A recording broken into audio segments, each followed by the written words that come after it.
या महाराष्ट्राचा आराध्य दैवत या पुणेकरांचे आपण मान्य महापौर, मी छत्रपती शिवाजी महाराजांवरती बोलायचं, सांगा बोलायचं नाही बसतो खाली. नाही, ही पद्धत नाहीये. आज कुठला तो प्रकल्प भारत मंडपम आलाय, प्रकल्प चांगला आहे, काल आलेला प्रकल्प आहे, मग त्याला आपण लगेच जागा देतो. मग हा कुठला विरोधाभास आहे?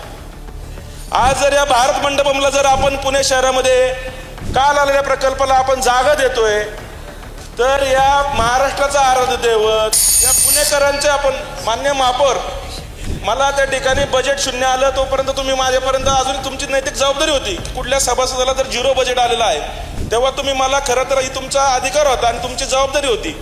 चेअरमन असेल, सभागृह नेते असेल, त्यांच्यानंतर आम्ही तुमच्याकडे पाहतो.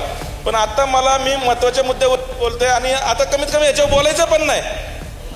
मी छत्रपती शिवाजी महाराजांवरती बोलायचं, सांगा बोलायचं नाही बसतो खाली. नाही, ही पद्धत नाहीये. छत्रपती शिवाजी महाराजांच्या महत्वाच्या विषयावरती मी त्या ठिकाणी बोलतोय. आज खरं तर सगळ्यांचं म्हणजे अनेक सभासदांना वाटलं असेल, पण माझी इच्छा आहे, अनेक सभासदांना वाटतंय, मग यातनं आपण मार्ग का काढू शकत नाही? आम्ही काय वेगळं नाही, इथं काय मी कुठलं राजकारण किंवा कुठली टीका करायला इथं उभं राहिलं नाहीये.